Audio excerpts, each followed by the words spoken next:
这怎么交啊？缴费啊！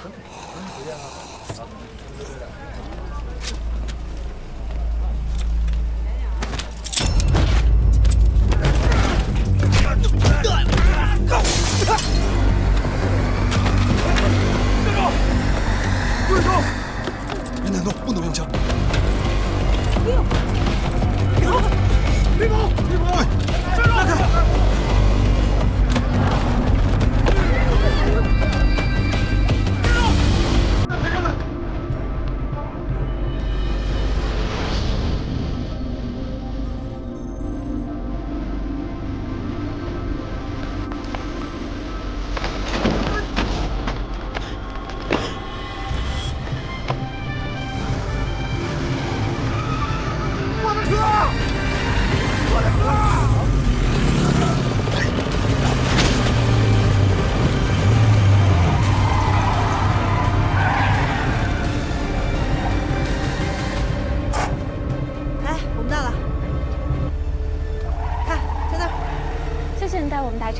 没事儿，顺路了吧？5单元3到2。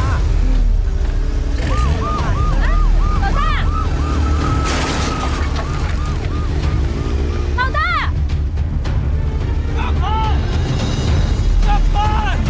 危险！站开！都站开！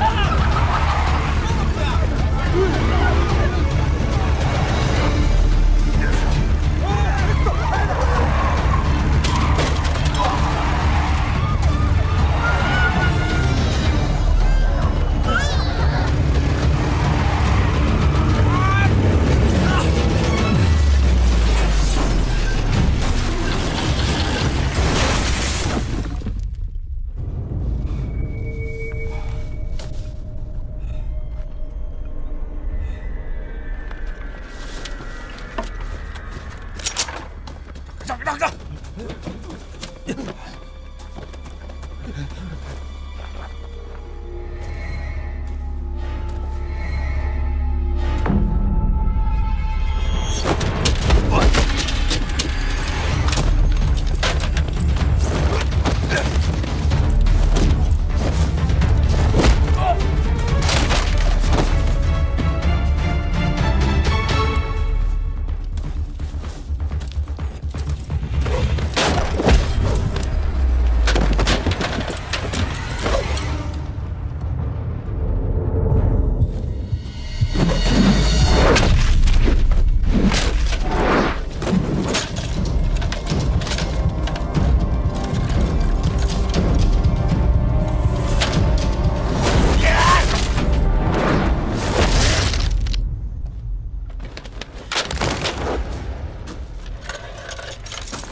义！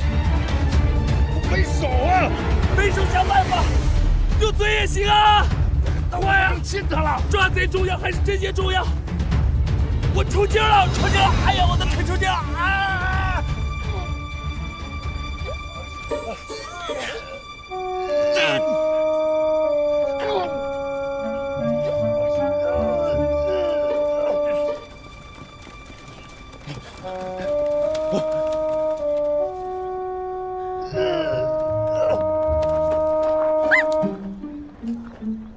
领队，你在干嘛呢？秦明，你小子一定是故意的！他叫寇勇，绰号疯狗，曾经的全省3大冠军，退役后因为打架斗殴伤人，被处理过很多次，老油条了，具有反审讯的经验。说说吧，为什么杀古凡？我是去过他家，不过我是去借钱去了。你们也知道，他是放高利贷的，钱不借给我，我就走了。你的手机运动记录和定位记录里显示，在古凡死亡前后，你要的东西，你在他家里走了数百步。我为什么要杀他？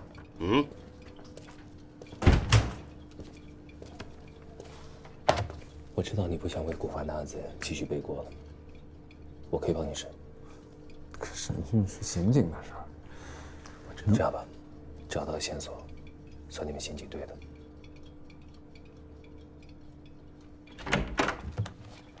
哟，这不是琼江最爱管闲事的人吗？你需要一个杀古凡的理由吗？我可以帮你捋一下。阮开元一案一周。你的确问古凡借过钱，但年仅28岁。那天呢，你是想赎回你的抵押物，但是事情出乎你的意料。这个纯金的打火机是在你家里找到的，你问古凡借钱，这是抵押物。你担心这个打火机会牵扯到阮开元的案子，所以你急于赎回它。多给你2000块钱，把火机还给我。一开始你没打算杀死古凡，但是古凡后来的行为把你一步一步的逼入了绝境。这市局的奖金都已经超过原价的10几倍了，你怎么着也得比他们多给点。为了逼你还钱，他打了举报电话。您好，这里是举报热线，请问您有什么事吗？我呢就是一个热心的市民，关于你们电视里边播的那个作为散打冠军的你制服古凡轻而易举，可惜你没有办法封住他的嘴。我告诉你，只要我不死，你就别想他妈出这屋。不过天无绝人之路，老天给了你一个绝佳的栽赃别人的机会。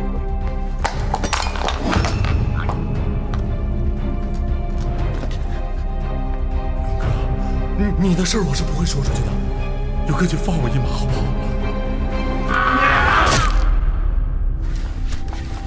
你迅速地清理了现场，删除了古凡电脑里的打火机抵押合同，所以，在你的手机运动记录里留下了在现场几百步来回走路的记忆。都是你们猜的！你不承认没有关系，但是所有的证据链已经指向了你，你会被控谋杀，不只是古凡一条心，还有阮开元。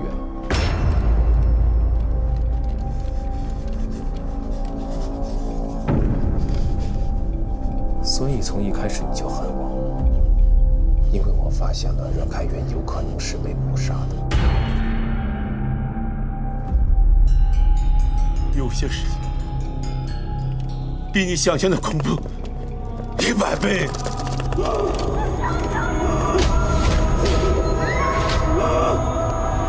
说出来。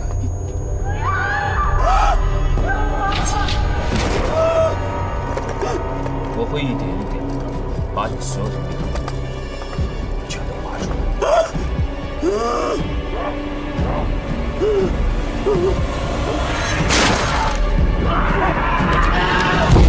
老大，你知道他为什么叫疯狗吗？因为疯狗永远都能记住猎物身上的气味，让气味咬着他。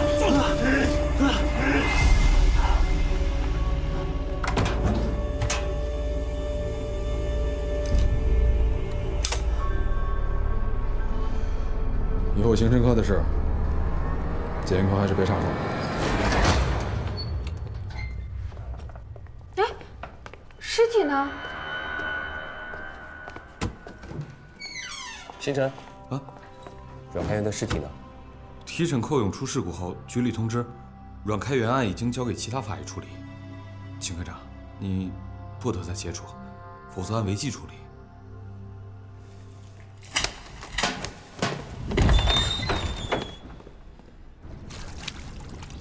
师傅，你说你都喜欢佳佳这么久了，打算什么时候表白啊？你要是不好意思的话，我帮你说句也行。去你的！别给我捣乱啊！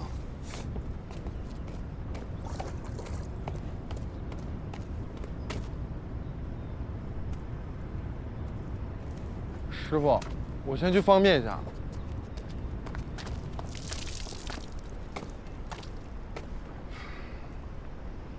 没错，是我去投诉的。你在工作中掺杂了太多的个人情绪和动机，这有碍你的公正判断。你应该回避。我没有任何个人的情绪。发这么大火还说没有情绪？阮开元案是公认的疑难大案，你就是想通过它来证明你秦明是最聪明、最牛逼的法医，这就是你的动机。我没说错吧？ 我承认，这也是我的动力，因为我想找到事情的真相。真相是什么？不是我林涛认为的就是真相，也不是你秦明的真相，就是真相。师傅，可我在押运的路上出事儿了。撤！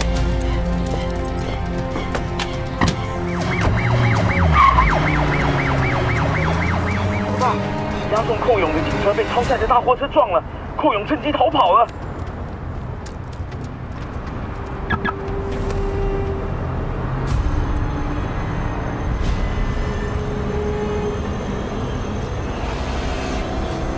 我记住了你的气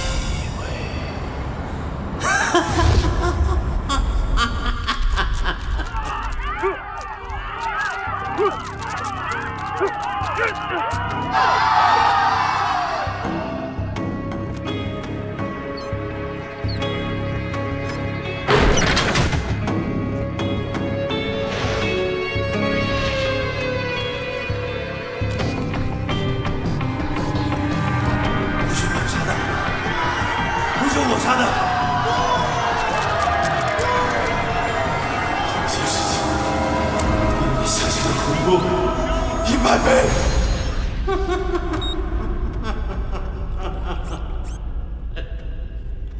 案件在那之后陷入了困境，师兄为寻找线索日以继夜。我后来才知道，那个时候他的眼睛已经出了问题。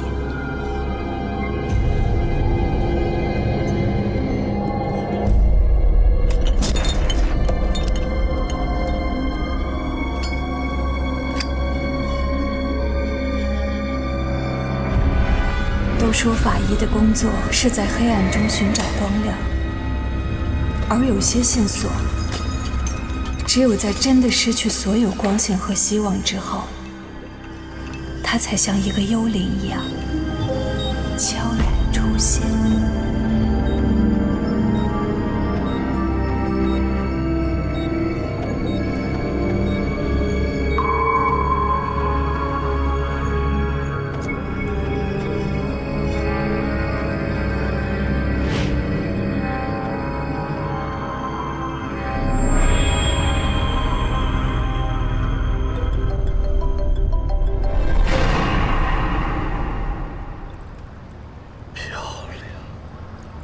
婉媛，你如此漂亮，还这么美丽，却单身，你知道为什么吗？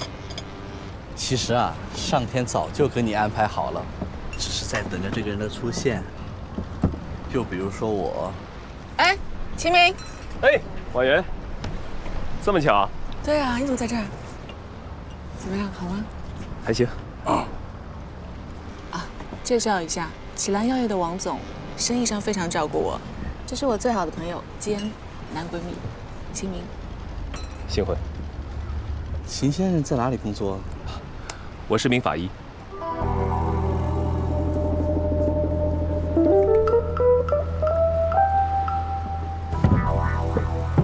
哎，婉媛，你和秦先生怎么认识的？我们是前同事。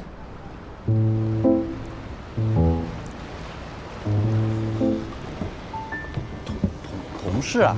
是啊。你最近在忙什么？啊，一承包商拖欠工程款，好心的急眼了。哎，给他这儿还有这儿各来一刀，人死了。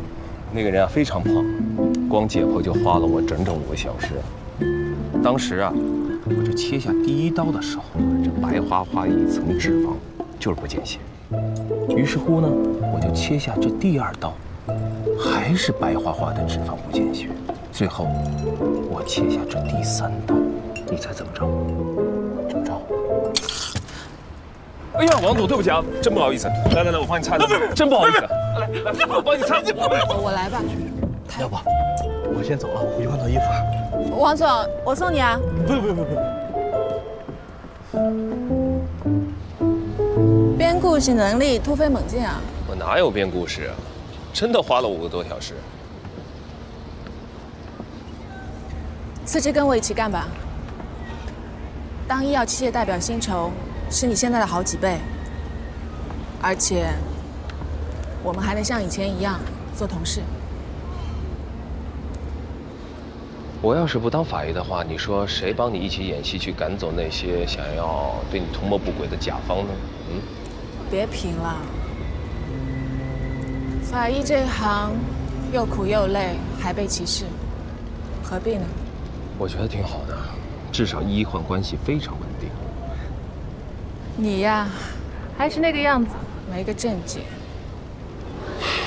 好吧，正经的时候到了，有件事情想请你帮忙。我在阮开元的尸体上进行了100多处的化验，我发现他体内的 ATP 严重超标，包括他之前冷冻的血液里也是一样的。我想还得麻烦你帮我查一下。你帮我吓走了那么多甲方，也该轮到我帮你一次了。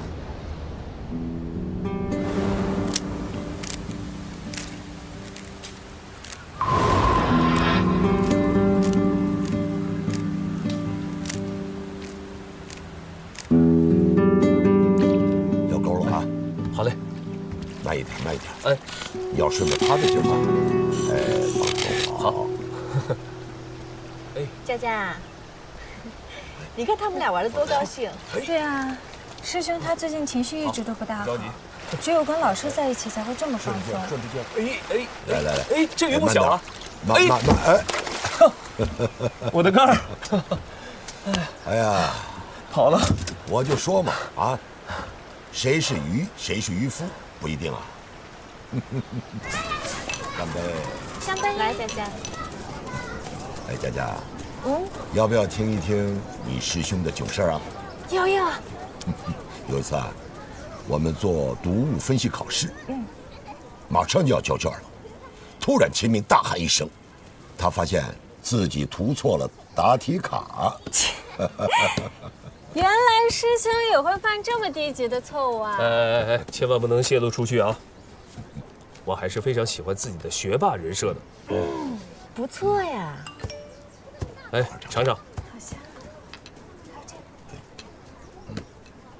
顾婉媛说，找到那位因为 ATP 导致心衰死亡的病人，先走一步。哎，别忘了欠我们一次野餐啊！我陪你。再见。再见。这个病人的遗体很难得，我觉得对你的研究一定会有帮助，所以想办法说服家属同意解剖。谢谢。对我不用讲这2个字的。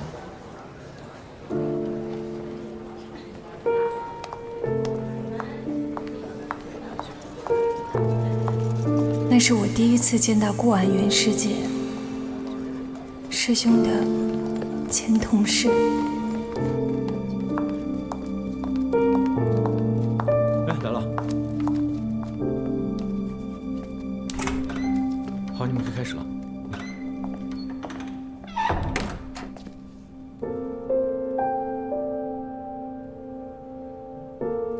大宝说，师姐曾是一名非常优秀的法医。我就不进去了，我能为他做的也就到这里了。接下来就由你来陪伴他吧。听说他在解剖完一名小男孩后，就再也无法跨进解剖室一步。也许横亘在师兄和顾婉媛师姐面前的，正是这一道大门。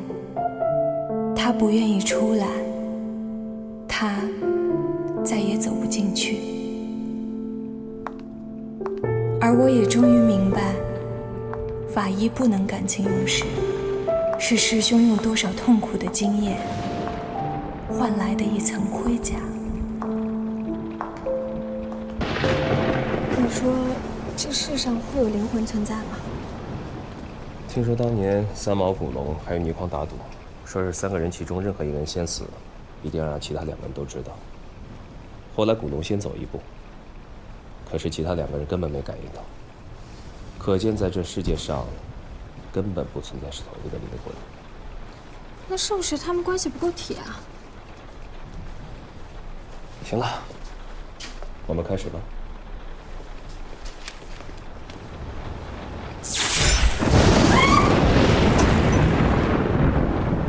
你别跑，可能是雷击烧坏电路。你去找一下值班的电工。让我去？对啊，那我去，你在这儿待着。哎，我觉得我可以去。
那一刻，我突然发现，师兄也会脆弱、恐惧。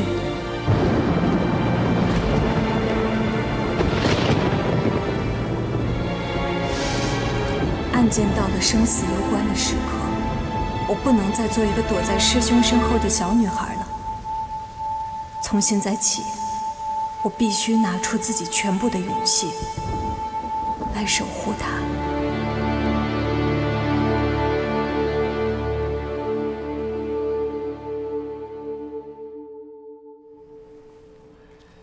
这是一过性黑蒙，它是长期高压力、大强度的工作，用眼过度疲劳引起的。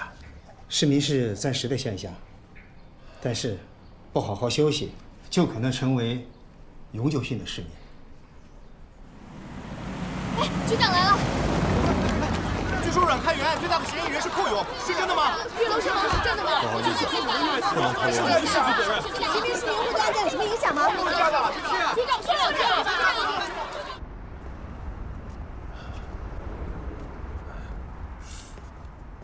哎，到了。哎，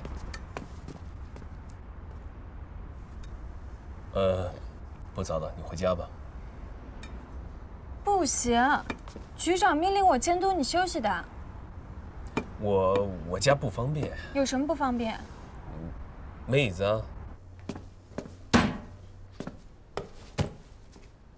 都说居所是一个人内心的外化。老大，你这个房子干净整洁，却冰冷没有生气啊！你长本事了，学会数落我了。我哪有这么聪明？哎，那面墙上是什么东西啊？魔方。我们每解剖一个人，都会往上放一个魔方，来纪念和我有缘的人。像流星一样，真好看。是啊，人就像流星，转瞬即逝。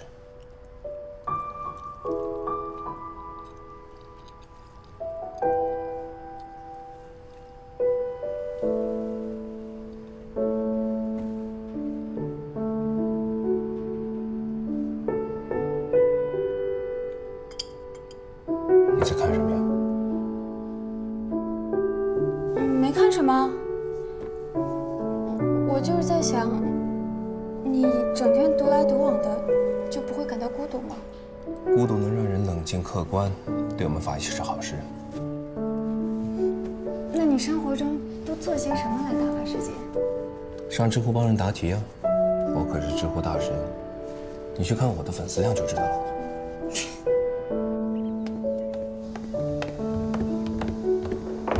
哎，佳佳，哎，你要去找老大吗？嗯，帮我拿给他。谢啦。嗯，哎，嗯，你为什么每天给他买咖啡啊？因为我跟他打了一个赌啊。你和他打了个什么赌啊？半年前他说他要辞职，我没让他走。我说你可以陪我下棋啊，赢了我就能走，但是输的话就要给我买1天的咖啡，什么时候还清了，什么时候才能走。为什么不让他走啊？他非常聪明啊，局里需要他。其实我更需要他。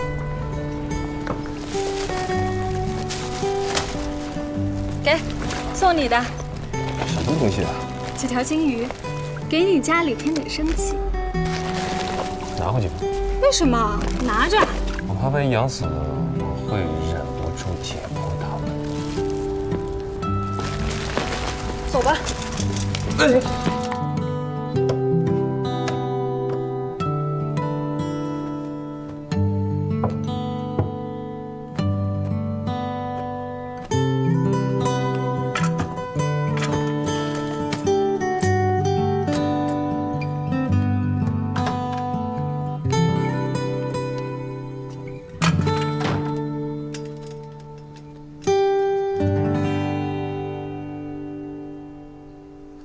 刚进医学院的时候，解剖老师说我的手指不够灵活，拿不稳手术刀。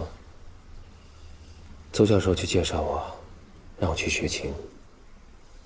1年之后，我就成了班上解剖的最好的学生。我已经准备好了，你快来给我听听。我我现在这种状况，拉二胡才比较适合。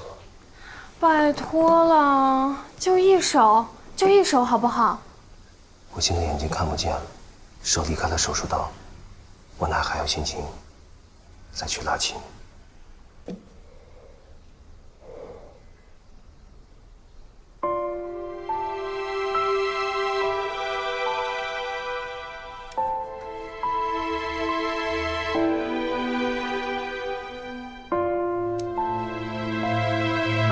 那就让我做你的眼睛，好不好？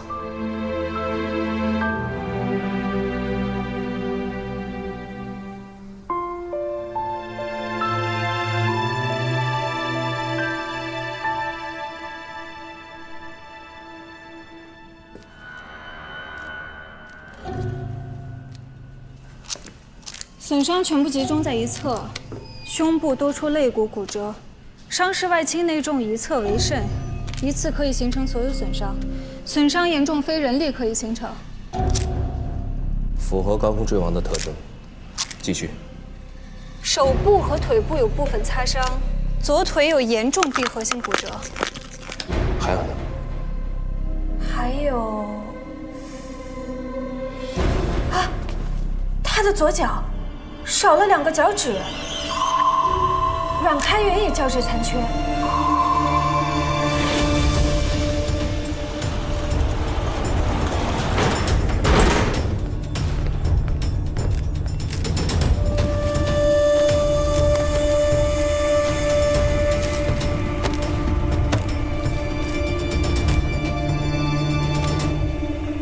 寇勇和阮开元脚趾的伤疤居然一模一样。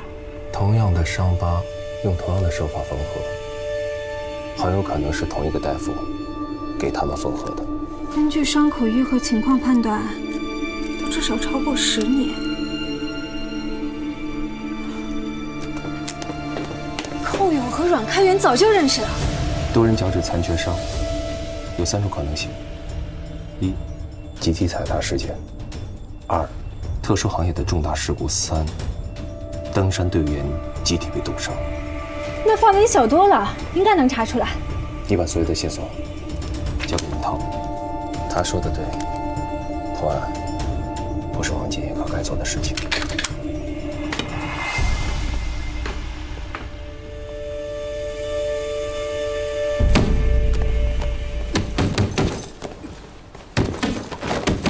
涛哥，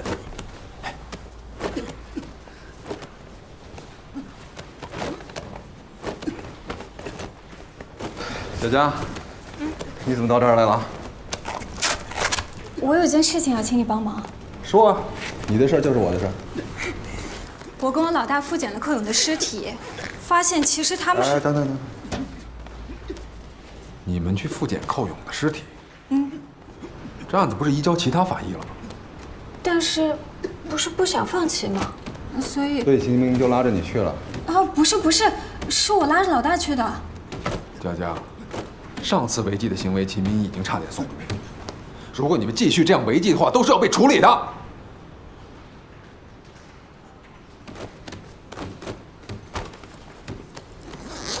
我这样说是为你好，也为他好。我知道了，林队。不好意思打搅了。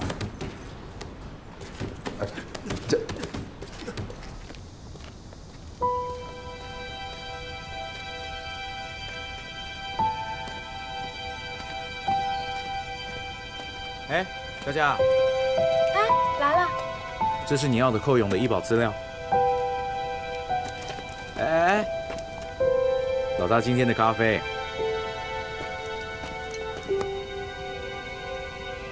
其实我知道你和老大打的赌了。如果你真的要走，他也拦不住你，也不会拦你。我要走了，你撑不下去怎么办？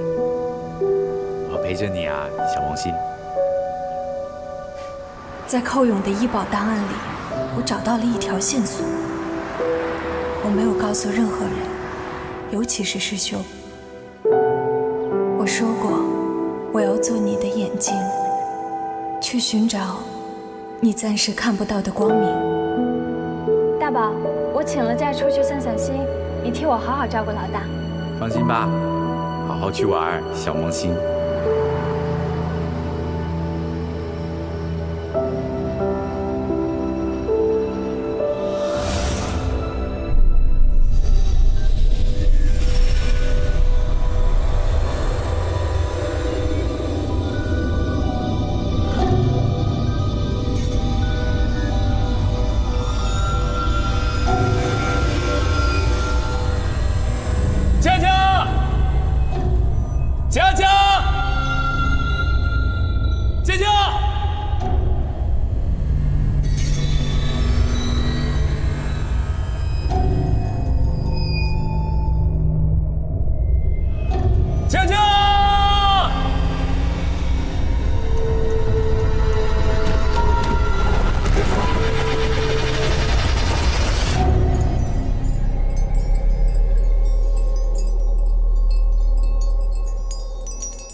谢谢，大宝，你的电话来得太巧了。我告诉你个好消息，我的眼睛能看见了。在家歇了那么多天，终于可以出现场，太好了。好，我这就到。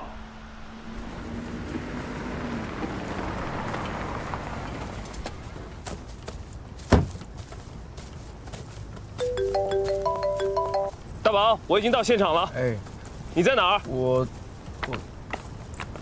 哼，大宝，大宝，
你说，这世上会有灵魂存在吗？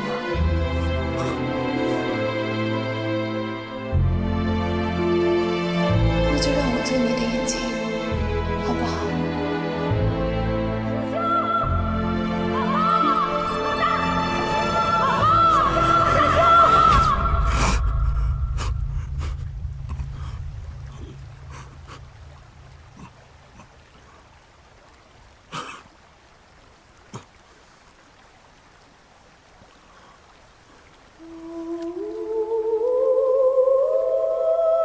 体表检测，现在开始，身体裸露部分没有抓痕、扭打、挣扎的痕迹，明显在溺亡之前已经昏迷。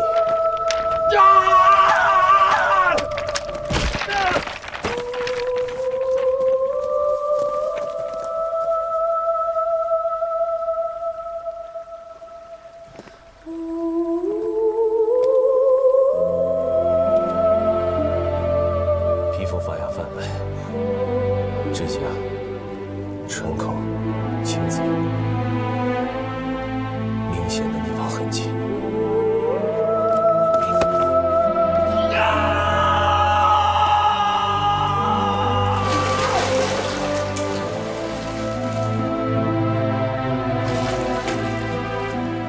为什么要让他去查案？如果不是你，佳佳就不会死，就不会死。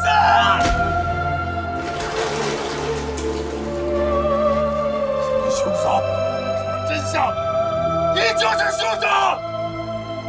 初步检测无法断定是否意外死亡，还需要继续解剖根基。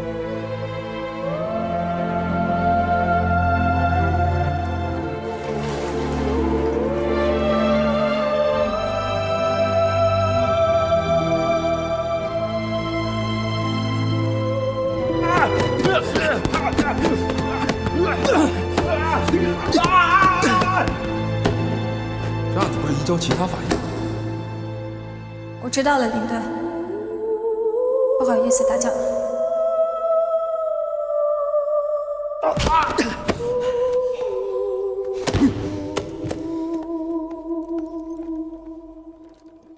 这个案子你们俩回避一下，我会调城北分局的法医和干警过来支援。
小萌新，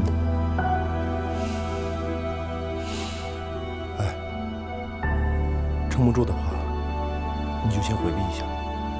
我陪着他，有个熟人在，他没那么害怕，对吧？开始吧。等等，这台解剖交给我。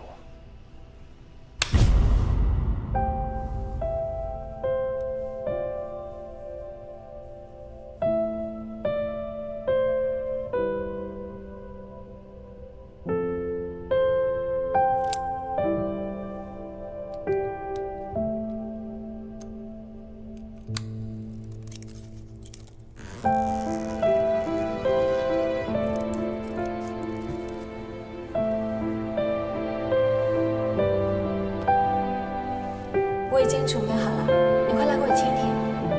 拜托了，就一手好不好？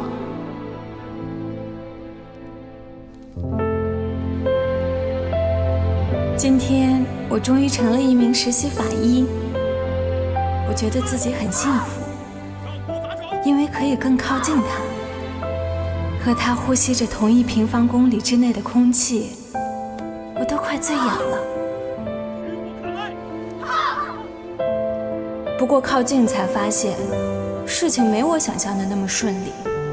他尖酸刻薄，辛辣毒舌。你可以退远点吗？别把现场污染了。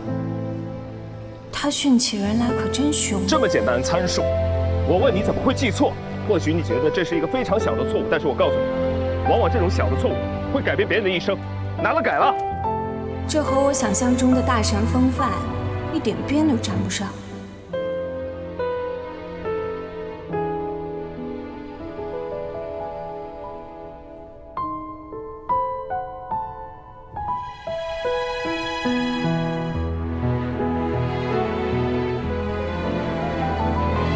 可是有时候，他又是那么的孤独，孤独到让我心疼。我想永远留在他的身边。人生总有一个时刻，要为自己的心做出选择。你可以去花心园，大好前途，干嘛在这儿当法医呢？因为喜欢，精神可嘉。因为喜欢，这是我全心全意的真话，你能听懂吗？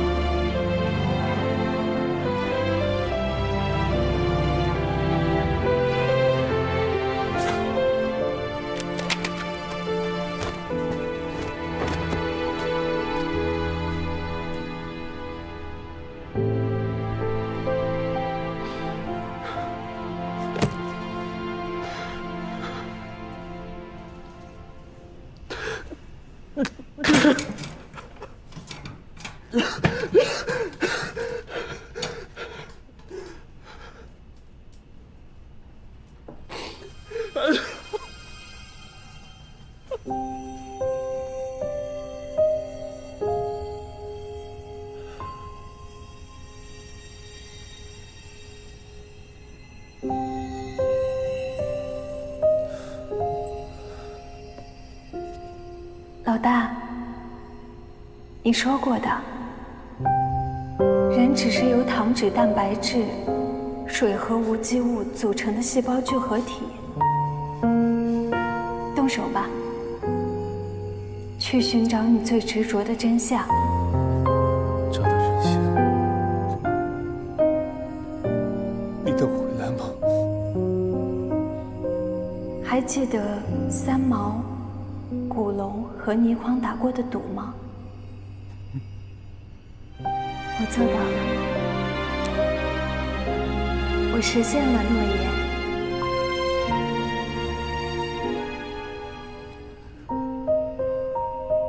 我明白了。心无旁骛，这时候你就是刀。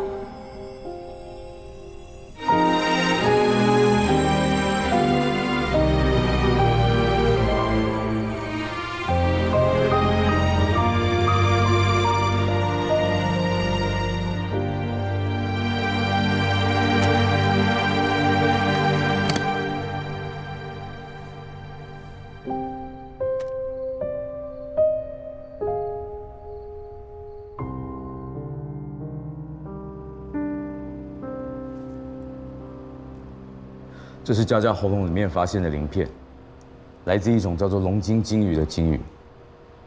但是疑点是，这种鱼不可能存活在江中。所以你们最后的结论是？我们没有结论。什么叫没有结论？秦明呢？他去休年假了。我现在把他叫来。郝林，冷静点。他从警7年，一天都没有休过，就让他休一回吧。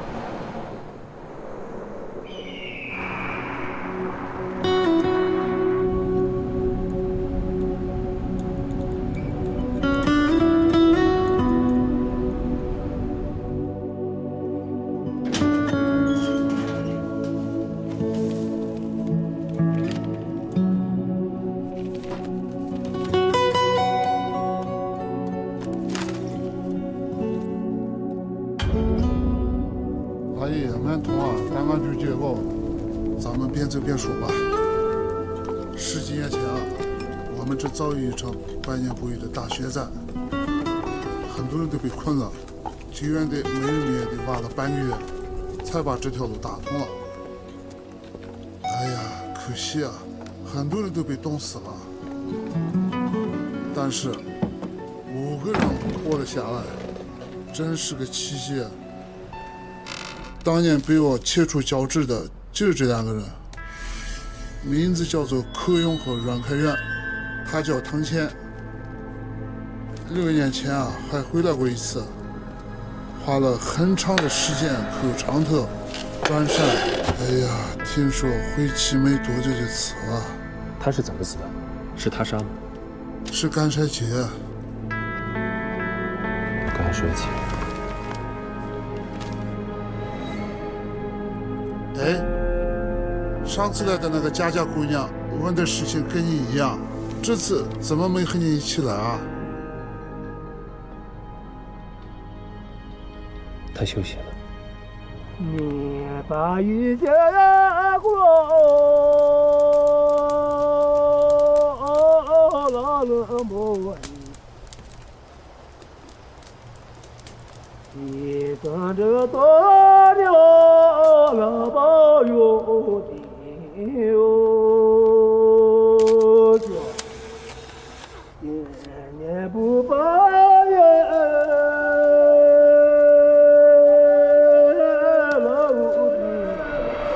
2年了，请了很多专家研究过，都没有查出真正死因，也无法判断是不是他杀，就一直停放着。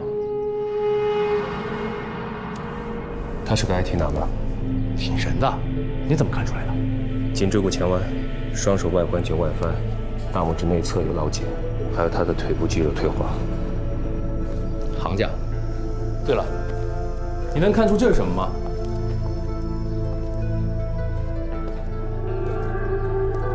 看不出来吧？这是他的肺。这 IT 男连续加了几个夜班，在回家路上突然就死了，肺就变成了这样。但体表没有任何的伤害。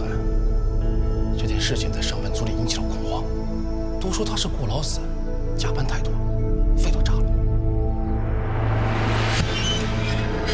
雪灾逃生之后，我儿子就疯了。我这辈子最后悔的事，就是让他学了画画。当年他迷上了那个女人，非要给他做助手，还跟着他去了雪山。那个女人是谁呀？他是一个画家，叫白化薇。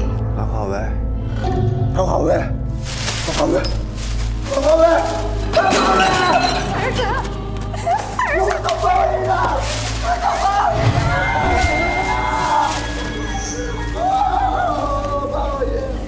抱你，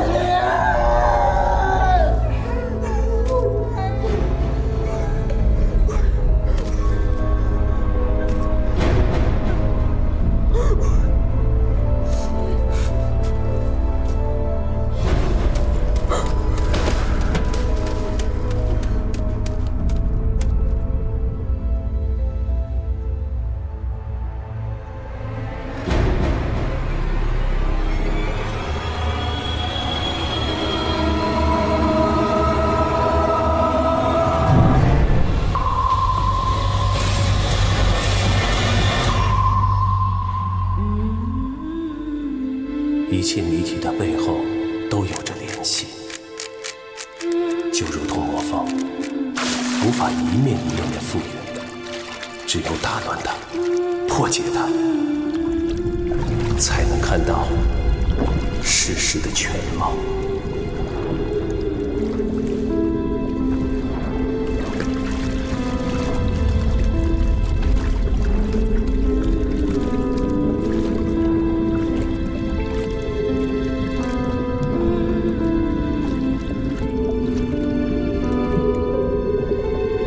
我耗尽最后一丝阳气，无限地去靠近你，无限地拷问自己。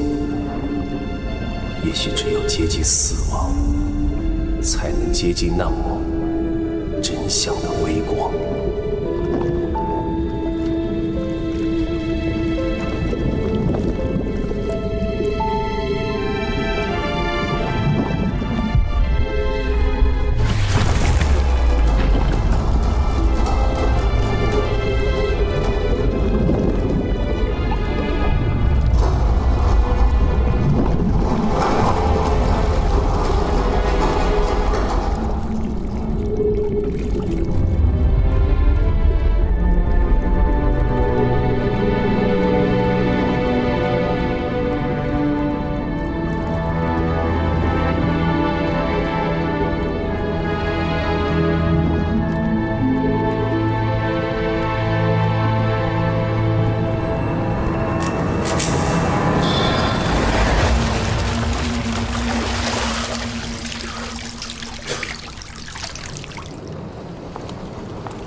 师母，齐明，你们这是要出去旅行吗？我们的移民排期下来了，要去趟加拿大。太好了，恭喜啊！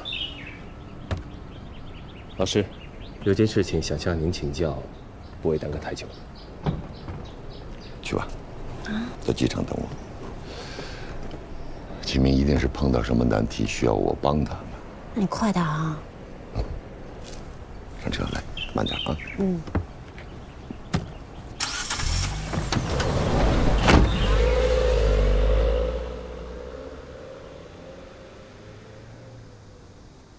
这幅画叫《午餐》，虽然不敌莫奈的1/1000，但它是我心中最美的午餐。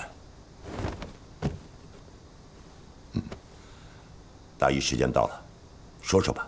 您曾经给我们上药理课的时候说过几个案例，都是50到60岁之间，晕厥求医 ，ATP 注射40毫克之后出现了大汗抽搐、心跳骤停而死亡，其死因是注射了大量的 ATP 之后导致的窦性停泊，都是属于用药不当的医疗事故。ATP 是机体必不可少的，但是用量过了，良药也就变成了毒药。尤其是对患有心脏病的阮开元来说，我第一个疑惑是，他为什么会在自己心脏病发作的时候，给自己来一针 ATP 呢？不是他自己注射的，应该是凶手干的。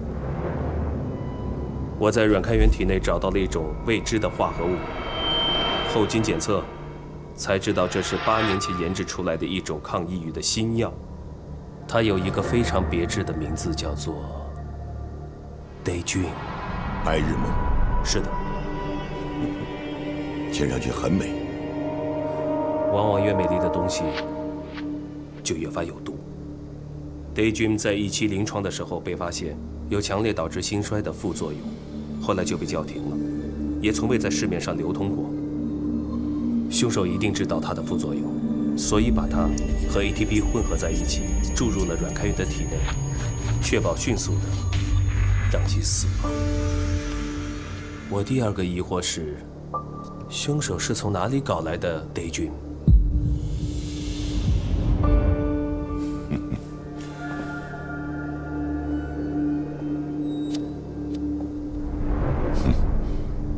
很久没有上临床了，对这种新药也没有听说过。或许是您忘了吧，我们学院是 Daydream 的1期临床合作医院之一，您曾经参加过这个项目。据我分析，阮开元和寇勇之间有着千丝万缕的关系。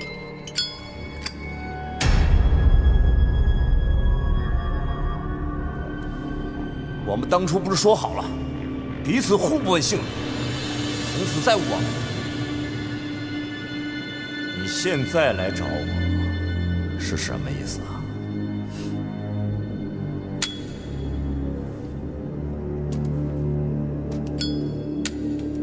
你连火鸡都是金的，我却连饭都吃不上。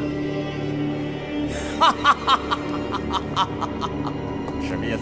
敲诈我？这是我的马子，你以为我养的那些保镖是吃素的？喂！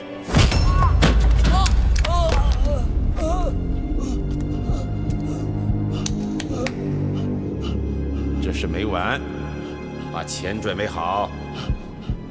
阮开元有把柄在寇勇的手里，寇勇只是敲诈阮开元的钱财，并不会杀了他。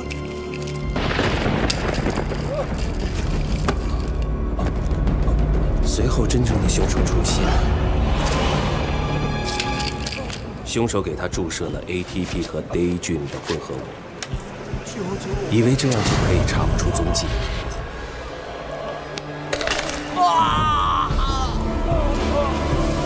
有趣的是，老天开了个玩笑，阮开元签署过遗体捐献书，他的遗体被送到了我们的医学院。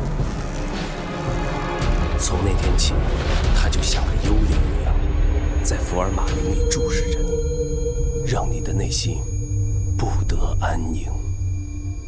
接下来遭你毒手的是张静。民法监，我马上就搞定。天天加班，还不给涨工资，还让不让人活了？那就去死啊！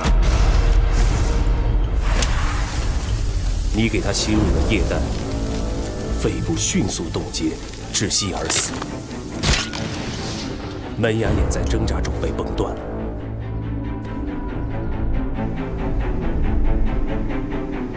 6年来，你一直没有找到机会除掉寇勇，终于在那个雨夜，你跟踪我到医院的天台上。当时寇勇全部的注意力都被我占据，而我又刚好失眠。对你来说，这简直是一个千载难逢的机会。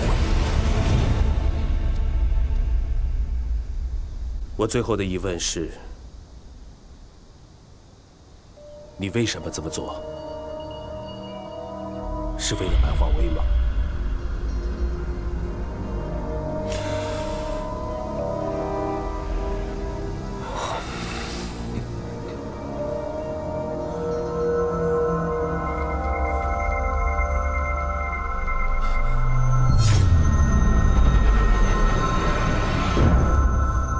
我说过，谁是渔，谁是渔夫，不一定。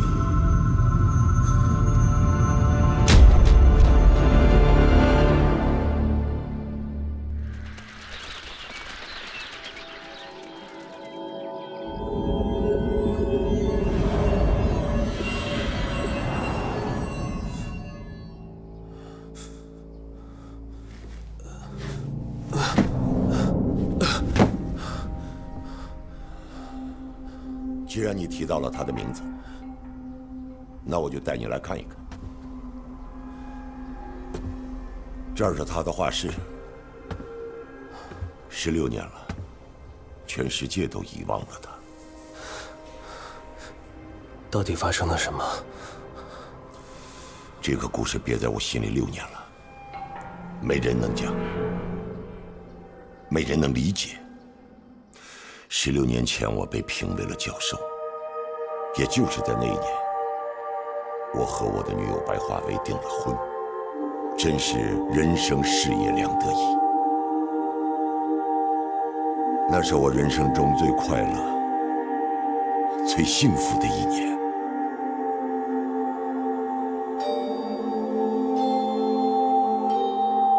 在这里，华薇教会了我画画。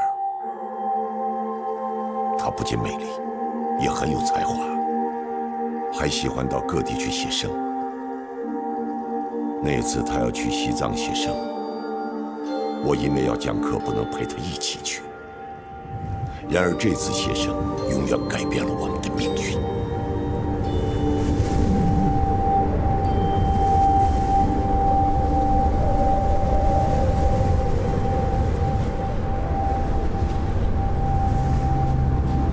初夏，在西藏的写生途中，华为和他的助理遇上了意想不到的大雪灾。起来！雪灾过后，华为的尸骨始终没能找到。咱们打一个形象的。我在失去他的痛苦中熬了10年。可有一天，我收到一封信，到现在信上的一字一句我都记得清清楚楚。痛入骨髓。写信的人叫唐乾，他得了肝衰竭，在人生最后时刻忏悔了这一切，希望能够得到内心的平静。他叫唐乾，花了很长的时间口长特转山。他渴望得到平静，却让我彻底失去了平静。10年的痛苦变成2个字：复仇。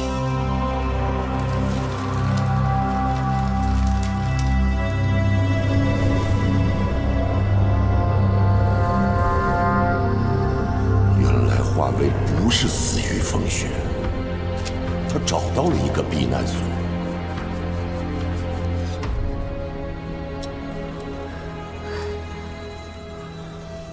车里还有4个同样落难的人。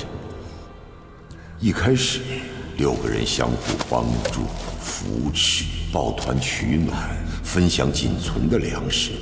满怀希望等待着救援。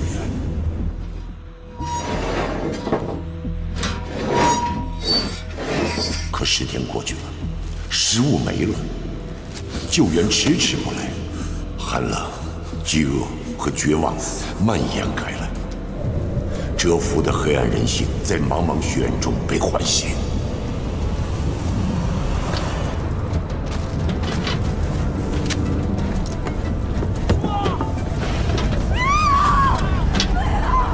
最后的一点食物不见了，结果阮开元在华妃的包里找到了。没拿啊！不是他们先给你们了，不是我跪下去，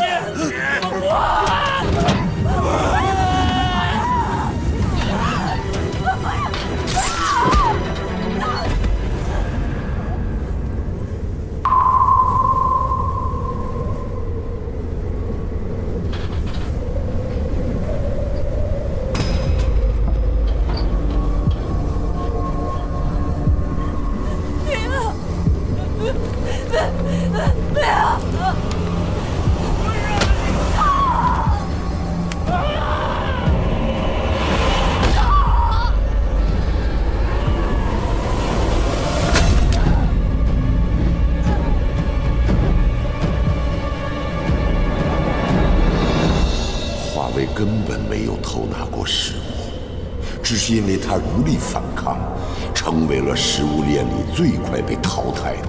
少一个人就少一个分食物的，自己就多一份活下去的可能。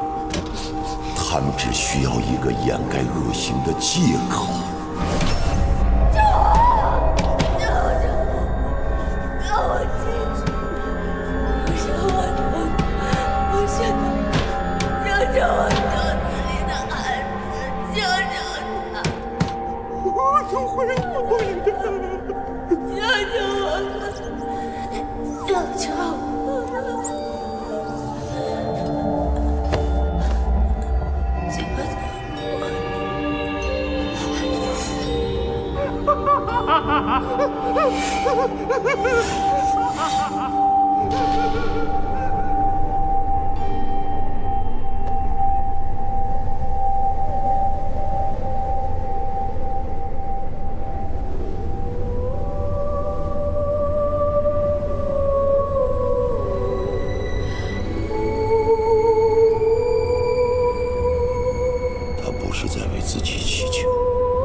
你说，华为是死于冰雪，还是死于人心？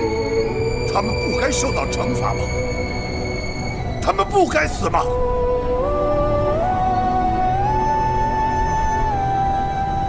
我不该愤怒吗？我不该愤怒吗？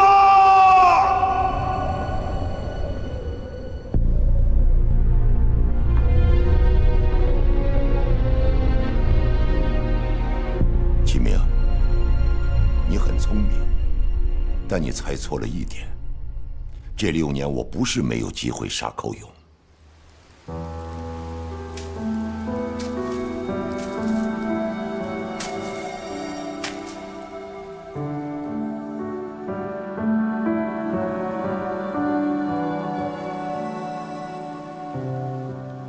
他是那么的像他，一样的温柔、善良。复仇心切的我一直处于躁动当中，但那一刻我的心再次得到了平静。我相信是华为派他来拯救我灵魂的。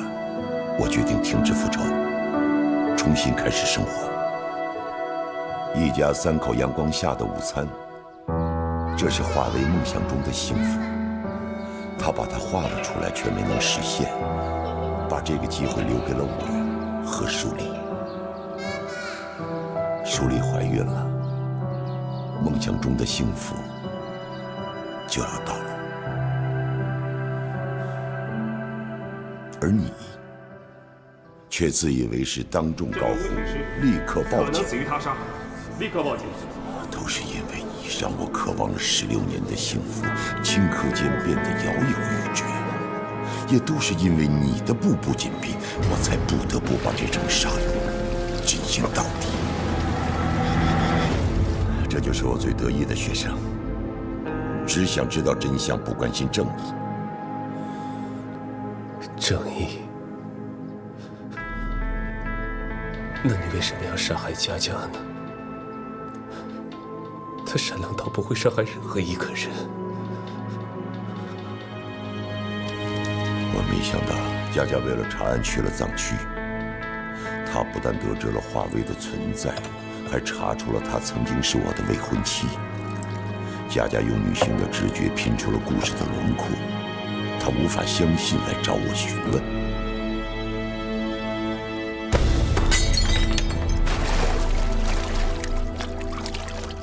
我不想伤害佳佳，可舒丽怀孕了，我就要有孩子了。对不起了。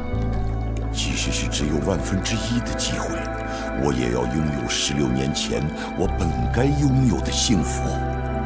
我要看着孩子出生，我要陪伴他成长，我要看着舒丽和孩子幸福。你所知道的并不是全部。所有的人都已经死了，你怎么可能知道？因为每一具尸体都会说话。汤浅死于肝衰竭，是因为在极度饥饿之下，他藏起了白化为用来稀释油画颜料的松节油，每天喝上一点，短短的10天就把他的肝脏全都破坏了。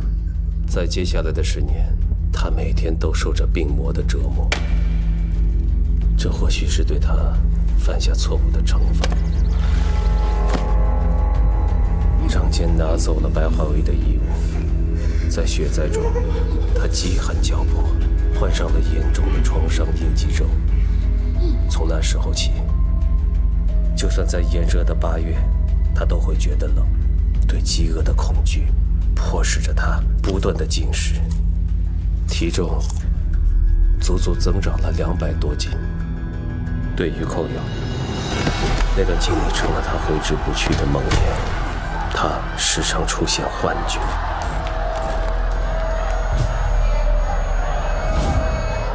从此以后，他喜怒无常，出现了严重的暴力倾向。从一个冠军沦落成了一个保安。在那个雨夜，他被你推下了天台，终于结束了他的梦魇。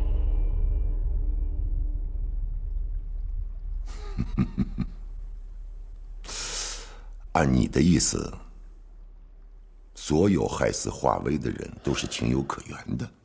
我不是在为他们辩护，我只想告诉你的是，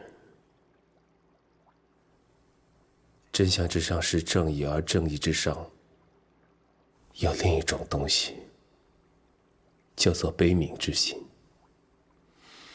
他们是施害者，同样也是受害者。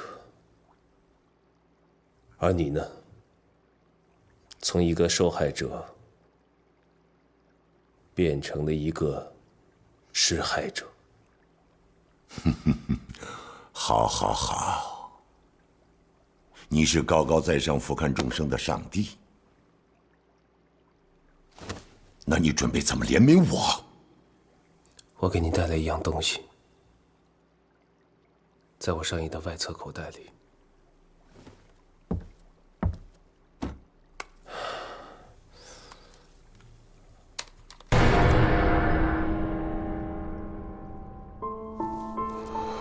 出发前，我在他指甲上画的记号，约定一回来我们就结婚。16年，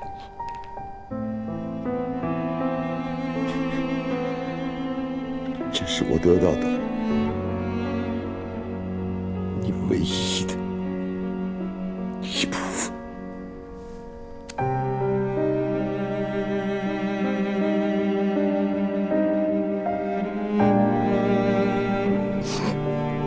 老师错了，前面当年在你涂错了答题卡，老师给了你重新再来的机会，可不可以给老师一次重新再来的机会呢？可是人生不能重来。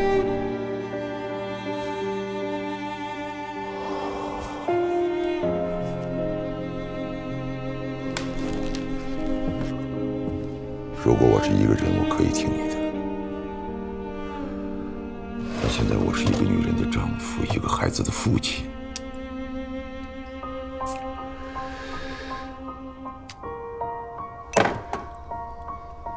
对不起了。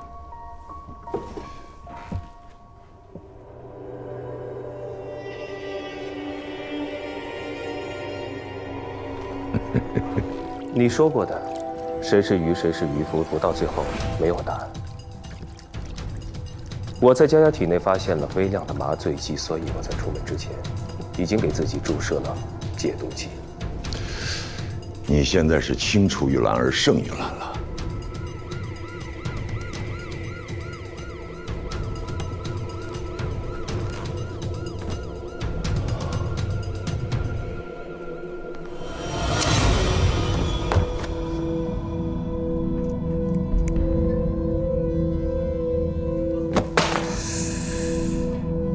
为什么这么做？我杀死了自己心爱的学生，却为最得意的弟子送上了断头台。这也许就是宿命吧。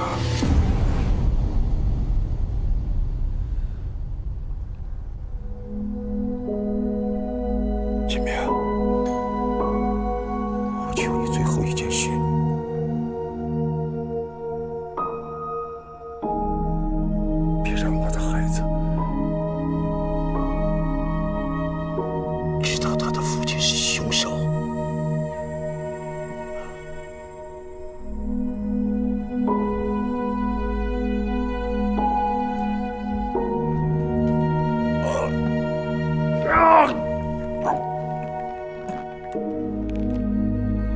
人心中的恐惧、怯懦、愤怒、仇恨，就像黑暗的多米诺骨牌，第一块一旦倒下，后面就会排山倒海，难以阻挡。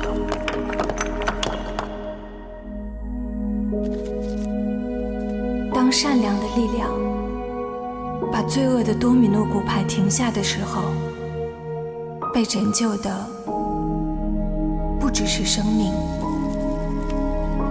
还有希望。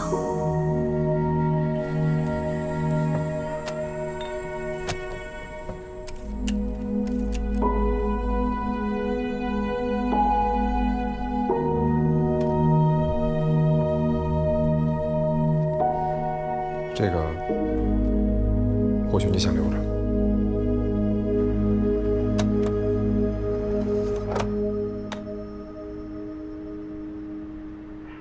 各位老师好，我叫范佳佳。你为什么报考这里？因为我想离一个我崇拜的人更近一点。这位同学，你这个马屁拍的也太直接了。不是，我说的不是您。我说的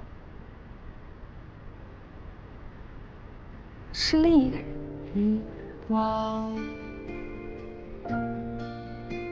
如金窗散落在我身上，越静静在吟唱。有谁在远方眺望？轻轻吹。好，我的演讲结束，接下来是提问的时候，大家可以提问啊。师兄，你为什么一直坚持做法医？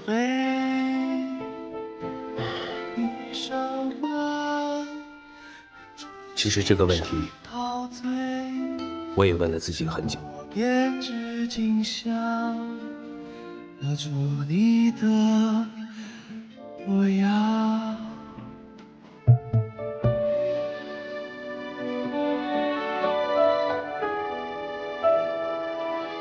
以前我以为是为了真相和正义，直到我被生命的另一部分所打动，我才明白生命有它更加温暖的含义。